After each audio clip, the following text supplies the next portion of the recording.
Hi everyone, in the first part of our discussion on problem solving with number patterns, I'm going to focus my lecture on arithmetic sequence. So at the end of this lecture, you are expected to be able to solve the required term of a sequence using the table of difference, derive the formula for finding the nth term of an arithmetic sequence, find this formula or find the nth term of an arithmetic sequence using the formula, and to find for the sum of an arithmetic sequence. The most common mathematical problem which involve patterns is the number sequence, or we simply call it a sequence. Sequence is a list of numbers arranged in a definite order. The numbers in the list are called terms and are separated by comma. We have here the symbols used to denote the terms in the sequence. A sub 1 for the first term, or meaning this is the number which is found in the first position of the list. A sub 2 is the second term, or this is the number which is found in the second position in the list of numbers. A sub n is the nth term, or we are referring this one to the number which is found in the nth position of the list, where n is a counting number. Now, since sequence follows a definite order, that means each term in the sequence follow a particular rule. So to determine the rule on how the sequence of numbers is formed, you can simply observe the terms in the given sequence. So you try to observe the difference between consecutive terms. If the difference of the consecutive terms has equal first difference, then we specifically call the sequence as arithmetic sequence.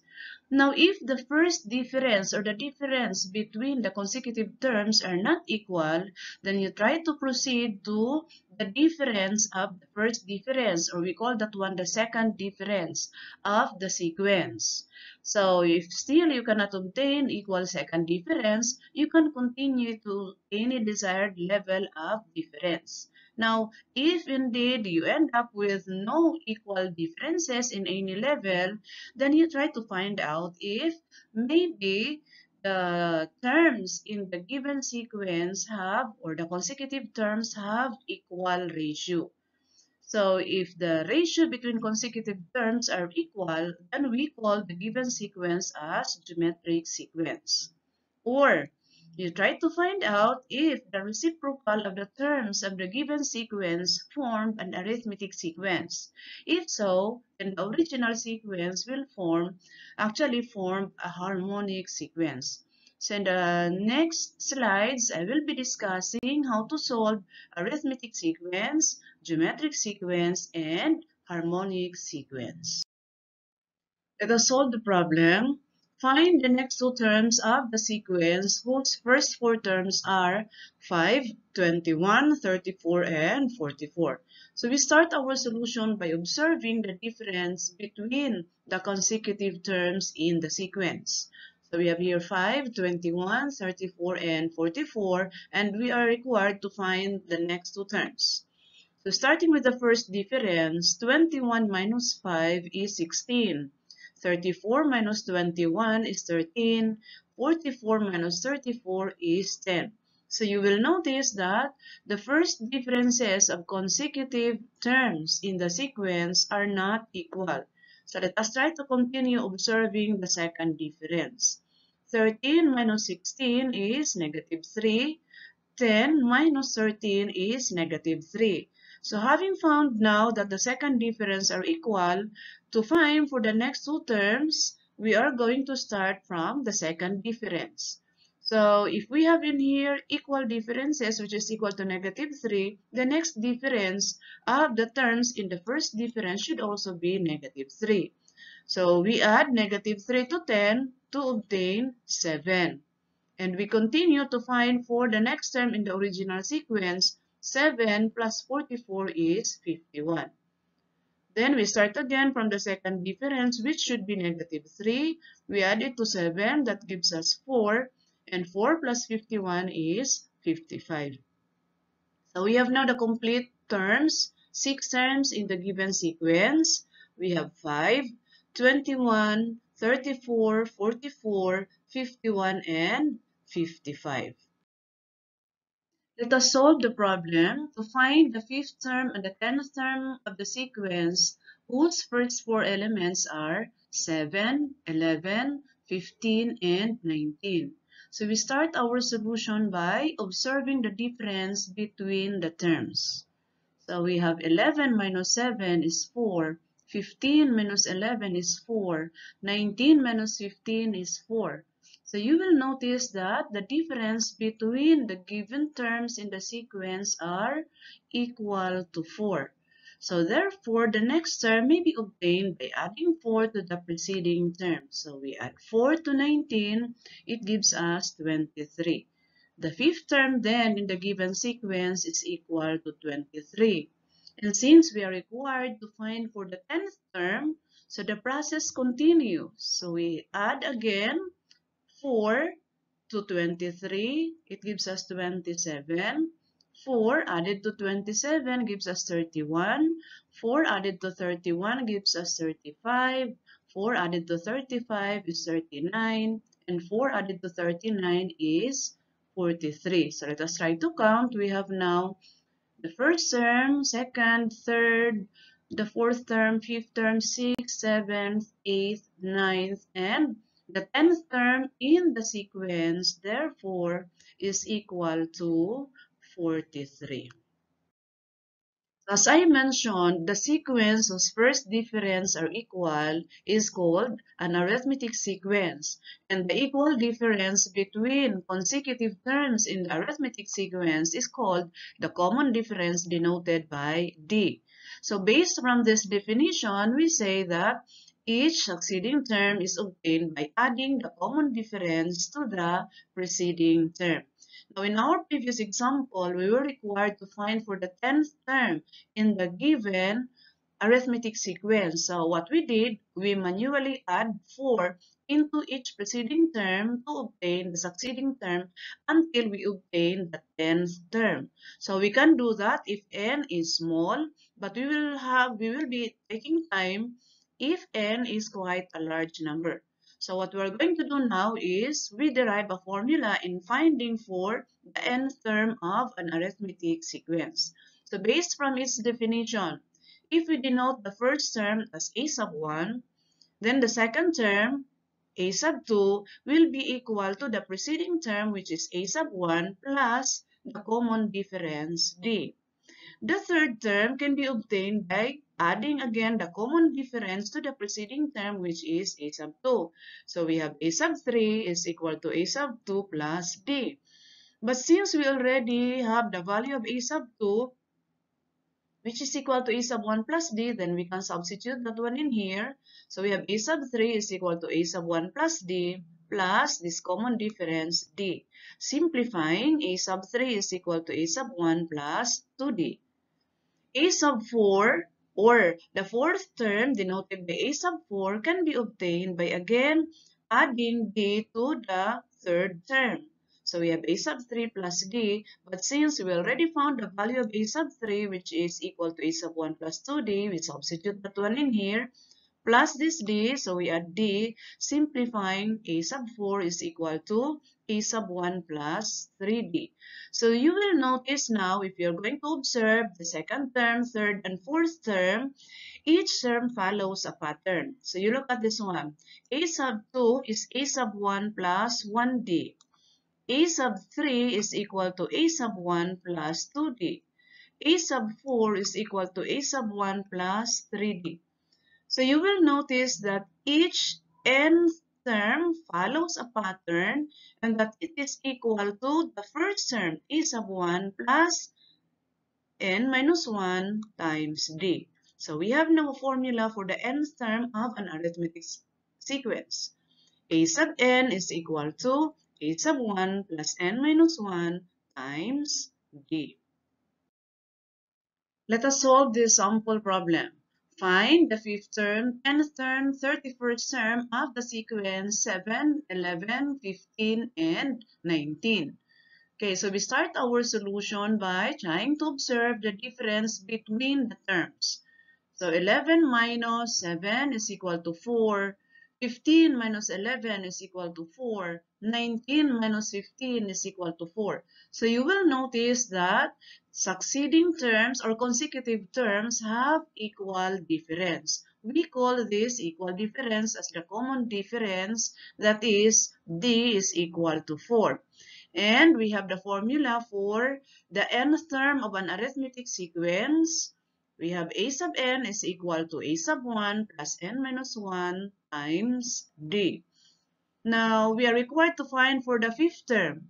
So, since the fifth term is the term right after the given, after 19. So, we're given in here the first four terms in the arithmetic sequence. So, to find for the fifth term, we don't need to use the formula, but rather we use the definition that in an arithmetic sequence, succeeding term is obtained by adding the common difference to the preceding term.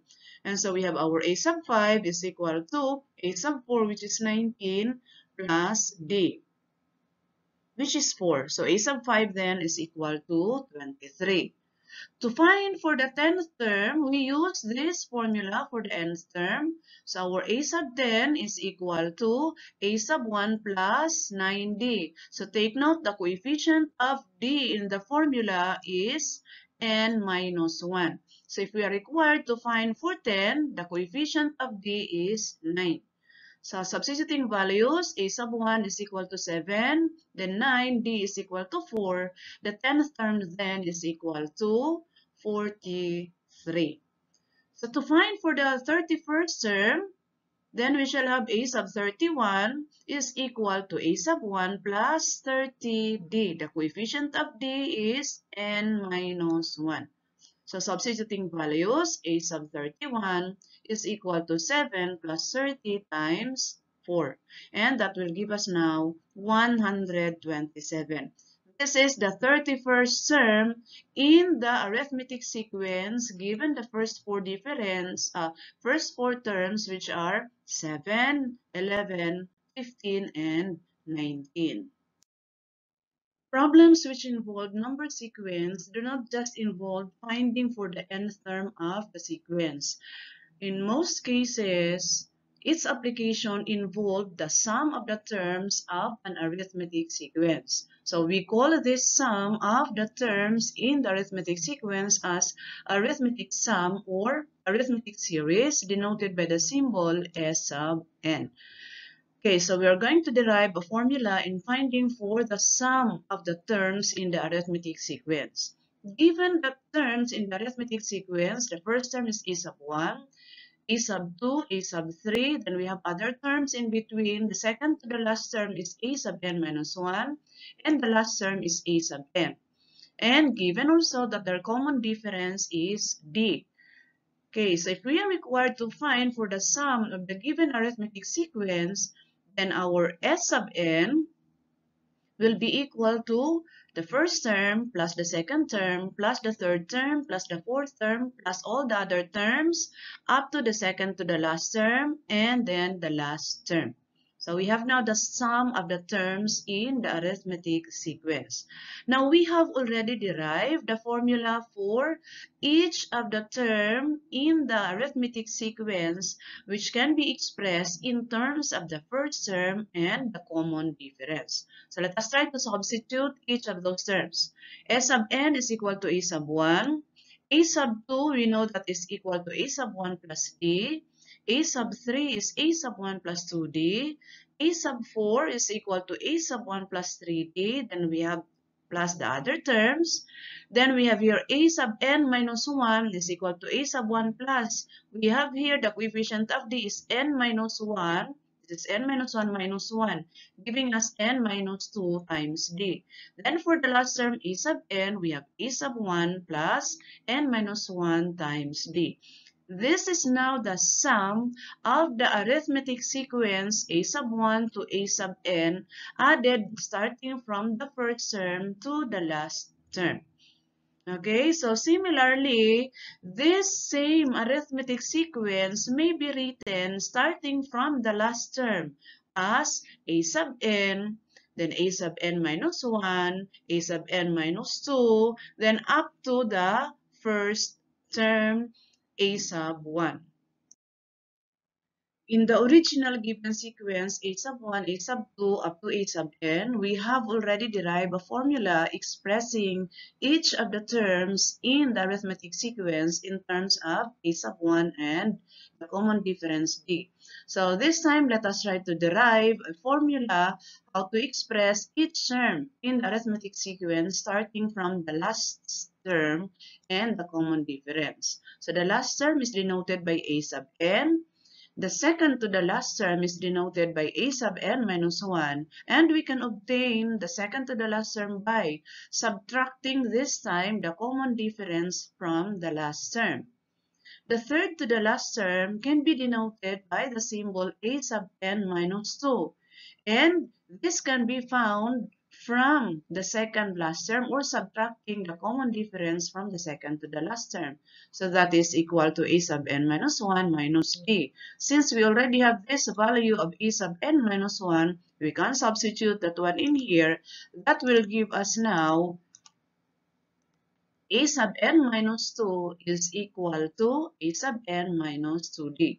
So in these results, for the second to the last term and the third to the last term, in the arithmetic sequence, try to observe. In the second to the last term, each subscript is n minus 1. The right member is a sub n and minus d. The third to the last term has subscript n minus 2. And its value at the right side is a sub n minus 2d.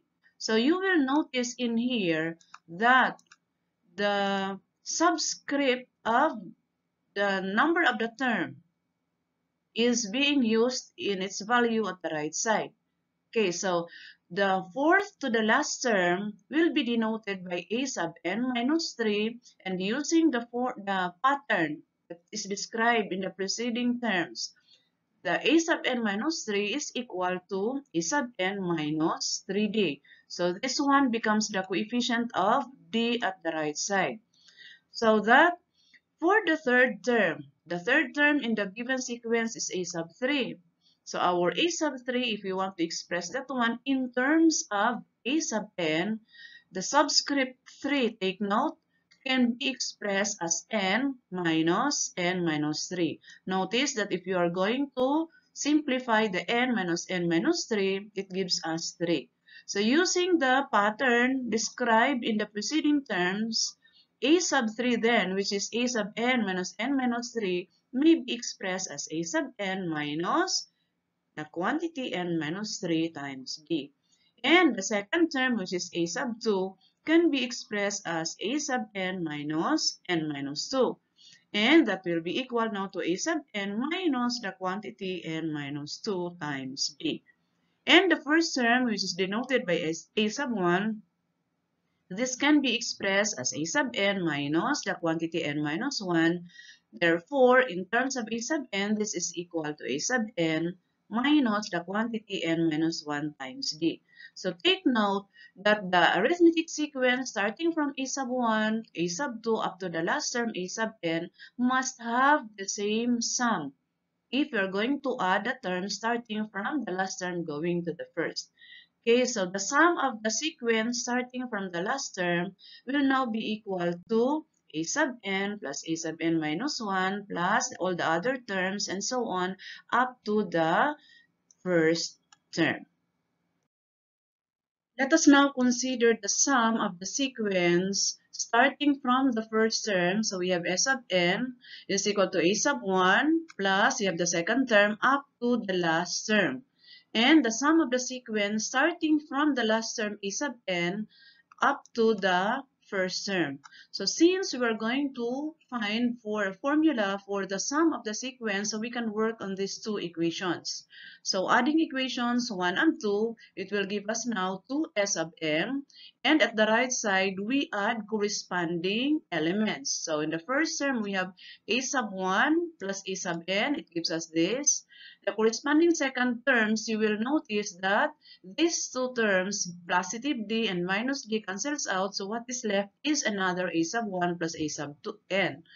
In the corresponding third terms, again notice that these two cancels out, and what is left will be a sub 1 plus a sub n. And in the fourth terms of the right side of the equations, these two cancels out, and what is left is another a sub 1 plus a sub n. So you will notice, as you're going to add corresponding elements or corresponding terms in the two equations, the term containing the d will cancels out, and what is left is just the sum a sub 1 plus a sub n. Okay, so we have now in here an equation 2a sub n is equal to, notice that there are in here quantities a sub 1 plus a sub n, and there are n number of terms of this a sub 1 plus a sub n. So simplifying, we now have 2s sub n is equal to n times a sub 1 plus a sub n. Or s sub n is equal to n over 2 times a sub 1 plus a sub n. So in this formula, s sub n is the sum of the terms in the arithmetic sequence. N is the number of terms, a sub 1 is the first term, and a sub 2 is the last term. Now, if the last term is not given, so you can make use again of the formula for the nth term, where a sub n is equal to a sub 1 plus n minus 1 times d. Substitute that one in this formula. It will give us now s sub n is equal to n over 2 times the quantity 2 a sub 1 plus n minus 1 times d. This is now the formula in finding the sum of the terms in the arithmetic sequence. Let us solve this example. Find the sum of all integers from 1 to 50. So in the given, we have here find the sum of all integers from 1 to 50. That means we are including in the integers the numbers 1, 2, 3, 4, 5, 6 up to 50. So these numbers form an arithmetic sequence with the common difference equal to 1. So since we are given in here the first term in the sequence, the last term in the sequence, and the common difference equal to 1, then the sum of all integers from 1 to 50 can be obtained by using the formula. The sum of n terms in an arithmetic sequence is equal to n over 2 times a sub 1 plus a sub 2. Substituting the values of the elements, we have now s sub 50 terms in the sequence is equal to 50 over 2 times a sub 1 is 1 plus a sub n equal to 50. So computing the values, we have the sum of all the integers from 1 to 50 is equal to 1,275. We have in here another problem. Find the sum of 40 consecutive even integers starting from 18. So in the problem, we are given in here that there are 40 consecutive even integers. And since they are consecutive even integers, that means in here that the difference between terms is equal to 2. So the first element is 18. So to find for the sum of the terms in the sequence starting from 18, 20, 22, and so on up to 40th even integer starting from 18, we make use of the formula s sub n is equal to n over 2 times the quantity 2a sub 1 plus n minus 1 times d. Where in here, substituting the values, there are 40 consecutive even integers. So we have s sub 40 is equal to 40 over 2 times the quantity 2 times 18 plus n minus 1 is 39 times 2. So computing the values, we have now the sum of the 40 consecutive even integers starting from 18 is equal to 2,280. So I hope you learned something on the first part of our discussions about sequence. Thank you for watching.